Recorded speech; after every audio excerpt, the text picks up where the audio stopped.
नमस्कार, आप देख रहे हैं विश्व युद्ध और आपके साथ मैं हूं जिया कौशिक।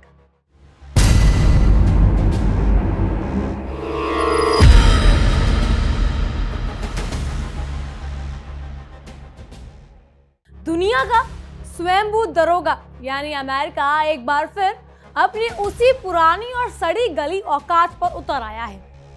वॉशिंगटन की सुरक्षित गलियों में बैठकर पूरी दुनिया को अपना गुलाम समझने वाला ये बीमारी अब लाइलाज होती जा रही है डोनाल्ड ट्रंप की। दूसरे के फटे में पैर डालना तो अमेरिका की विदेश नीति का एक मूल मंत्र बन गया है मानो।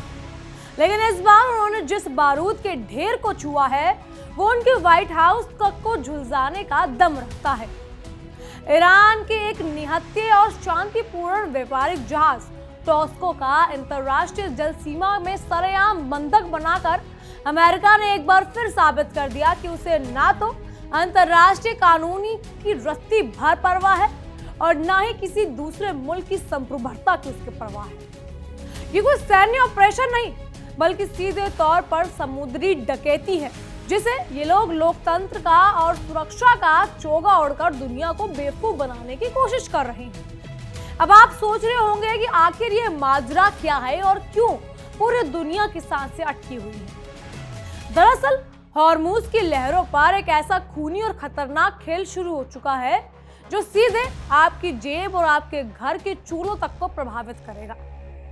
ईरान को ये जहाज टॉस्का जिसकी हम बात कर रहे हैं चीन से जरूरी सामान और संसाधन लेकर तेहरान की ओर जा रहा था, जिसे अमेरिकी डिस्ट्रॉयर यानी यूएसएस संप्रोन्स ने बीच रास्ते में ऐसे रोका जैसे कोई फिल्मी डाकू निहत्थे बस को लूटने के लिए रोकता है।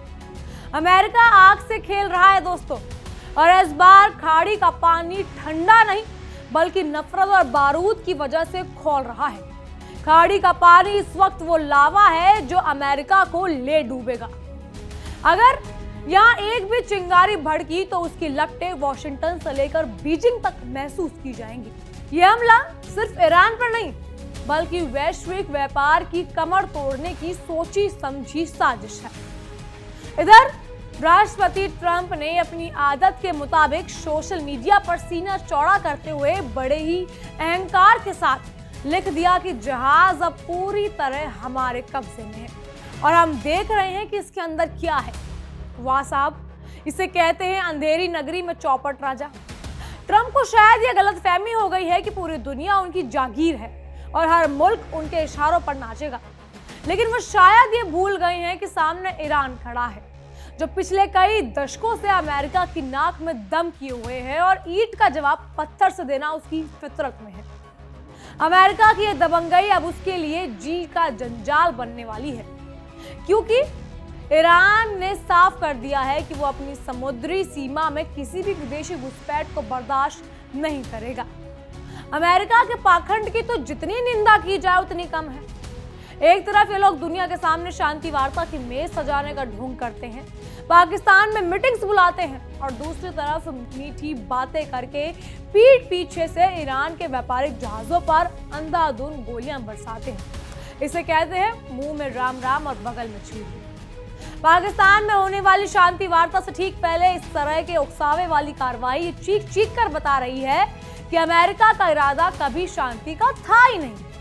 उसे तो बस अपना प्रभुत्व जमाए रखने के लिए एक नया दुश्मन, एक नया मुद्दा और एक नया युद्ध चाहिए था ताकि उसका हजारों हथियारों का बाजार गर्म रह सके। ईरान के हजरत खातम अल अनबिया सैन्य मुख्यालय ने जो खुलासे किए वो रोंगटे खड़े कर देने वाले हैं।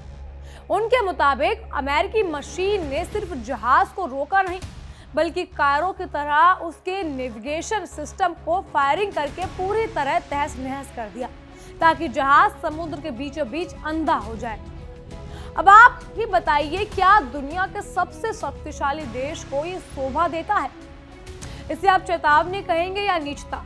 निहत्थे व्यापारियों और क्रू मेंबर्स पर हमला करना अमेरिका की बहादुरी का परिणाम है। ये तो यही बात हो गई कि खिसियानी बिल्ली खम्बा नोचे।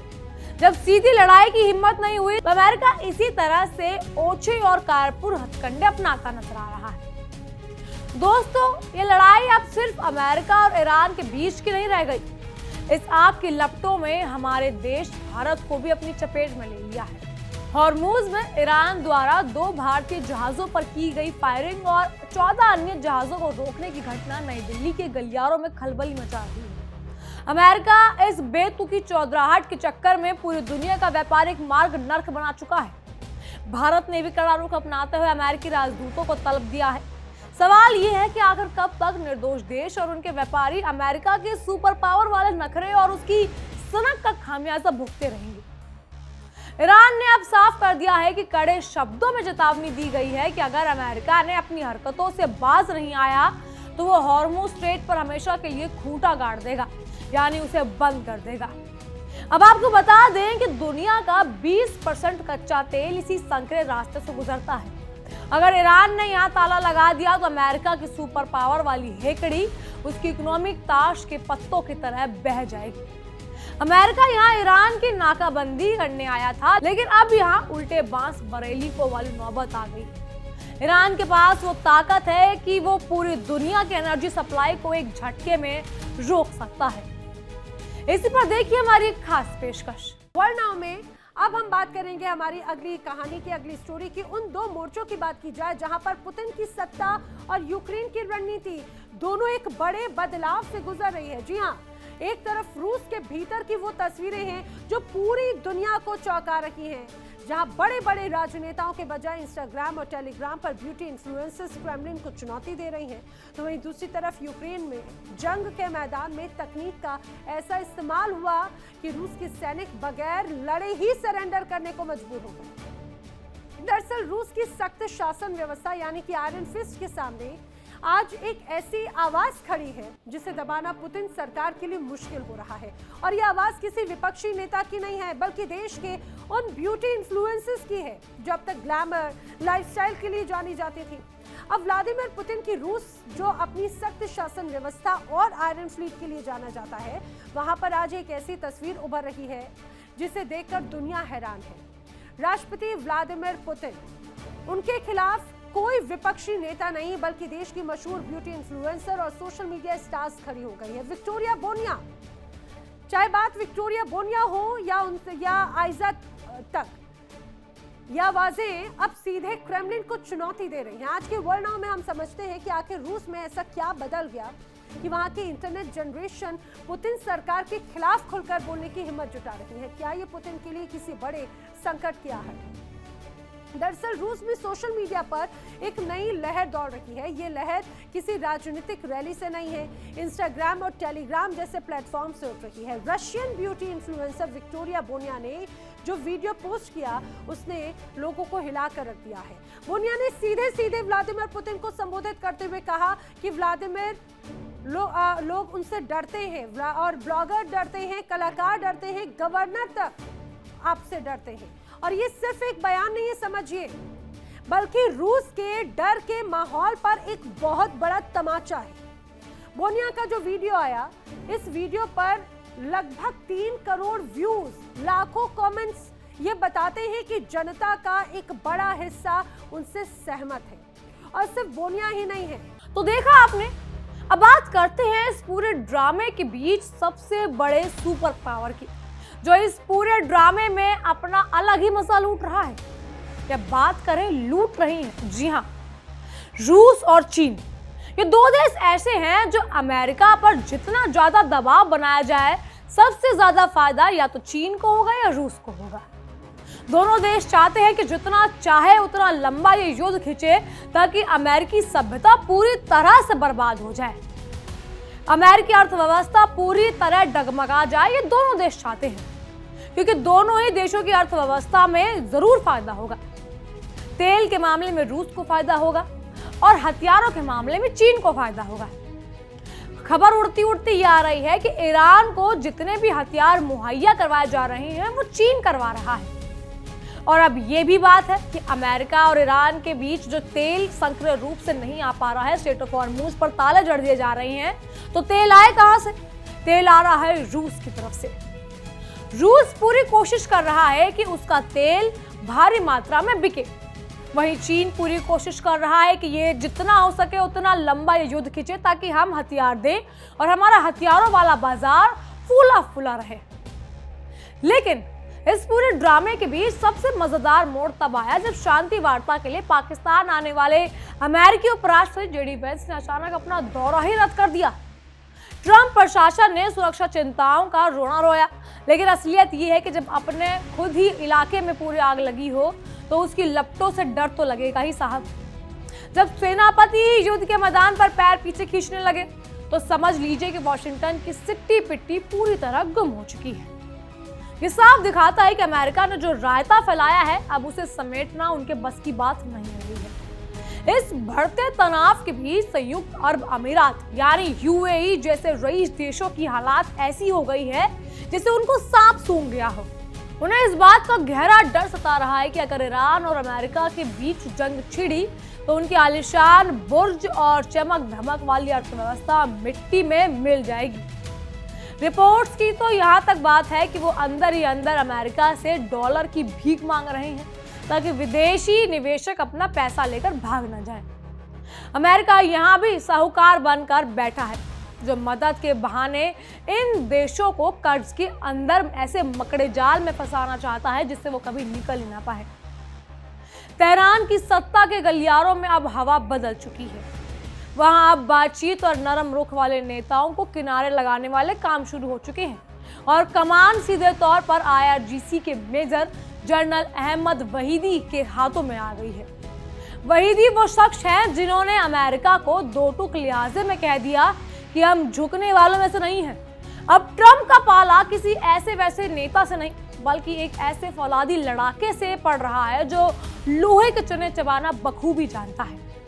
वहीदी के बढ़ते दबदबे ने ये साफ कर दिया कि ईरान अब आर पार की लड़ाई के मूड में नहीं है। इस पूरी लड़ाई में अगर कोई सबसे ज्यादा खुश और हाथ सेक रहा है तो वो है हमारा पड़ोसी चीन, जैसा कि हमने आपको ऊपर भी बताया।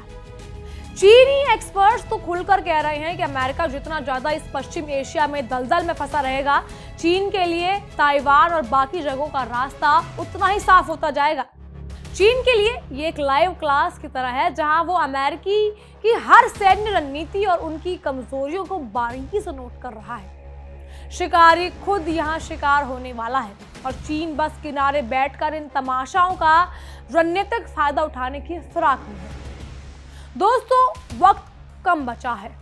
22 अप्रैल को सीज फायर की मियाद खत्म होने वाली है और घड़ी की सुइयां टिक टिक कर रही हैं। ईरान ने साफ कर दिया कि अमेरिका की बंदर कुड़की अब और नहीं चढ़ने वाली। ईरान का आरोप है कि अमेरिका बार बार अपने वादों से मुकर रहा है और अव्यवहारिक शर्तें थोप रहा है। जब तक अमेरिका अपने प्रतिबंधों का हंटर नीचे नहीं करता, अपनी दादागिरी बंद नहीं करता, तब तक खाड़ी के पानी में शांति का सूरज उगना नामुमकिन है। इस तनाव का सबसे बड़ा असर उसकी अपनी जेब पर पड़ रहा है। कच्चा तेल $90 से अधिक प्रति बैरल के पार जा चुका है और यहाँ तो बस शुरुआत है। अमेरिका को लगा था कि वो प्रतिबंध लगाकर ईरान को भूखा मार देगा, लेकिन उसने अपनी बेवकूफी भरी नीतियों से पूरी दुनिया के चूल्हे बुझाने का इंतजाम कर दिया है। पेट्रोल डीजल की बढ़ती कीमतें दुनिया भर में महंगाई का ऐसा तूफान लाने वाली हैं जिसका जिम्मेदार सिर्फ और सिर्फ व्हाइट हाउस होगा। ईरान के प्रथम उपराष्ट्रपति मोहम्मद रजा आरिफ ने सोशल मीडिया पर सरेआम दहाड़ते हुए कहा कि हॉर्मूज की सुरक्षा कोई खैरात में मिलने वाली नहीं है। उनका संदेश बहुत सीधा और कड़ा है। अगर ईरान अपने तेल नहीं बेच पाएगा तो दुनिया का कोई भी देश यहां से सुकून से अपना जहाज नहीं ले पाएगा। ये हम तो डूबेंगे सनम, तुम्हें भी ले डूबेंगे वाली रणनीति है। अमेरिका को अब ये गलतफहमी पूरी तरह छोड़ देनी चाहिए। वो समुद्र का बेताज बादशाह है, ये वो गलतफहमी पाले खड़ा है। ईरान की मिसाइलें अमेरिकी बेड़ों को जल समाधि देने के लिए तैयार बैठी है। कुल मिलाकर देखा जाए तो अमेरिका की ये तमाम हरकतें उसकी ताकत नहीं बल्कि उसकी चटपटाहट और हताशा को दर्शाती है। वो एक साथ दो मोर्चों पर यानी चीन और ईरान से उलझने की नाकाम कोशिश कर रहा है, लेकिन इतिहास गवाह है एक साथ दो घोड़ों की सवारी करने वाला हमेशा बीच रास्ते में मुंह के बल गिरता है। अमेरिका के इस अंधेरी नगरी और उसकी साम्राज्यवादी सोच का हिसाब अब पूरी दुनिया के देश मिलकर मांग रहे हैं, क्योंकि शाख अब कोड़ियों के दाम बिकने वाली नहीं है। अगर 22 अप्रैल के बाद खाड़ी में पहली गोली चली जब पहला धमाका हुआ तो उसके लिए इतिहास सिर्फ और सिर्फ डोनाल्ड ट्रंप और उसके प्रशासन को जिम्मेदार ठहराएगा। ट्रंप को ये समझना होगा कि ईरान कोई वियतनाम या इराक नहीं जिसे वो जब चाहे अपनी मर्जी से रौंद सके। यहाँ मुकाबला अपनी जान हथेली पर लेकर चलने वाले जज्बाजों से है। अब वक्त आ गया है कि अमेरिका अपनी झूठी शान और अकड़ को ढीला करे, वरना याद रखे जो पेड़ बहुत ज्यादा अखड़ते हैं वो अक्सर तेज आंधी में झड़कर उखड़ जाया करते हैं। इन सब पर आपकी क्या राय है हमें कमेंट के जरिए जरूर बताइएगा। फिलहाल के लिए इतना ही। तमाम खबरों के लिए फॉलो कीजिए इंडिया डेली को और देखते रहिए हमारी खास पेशकश विश्व युद्ध।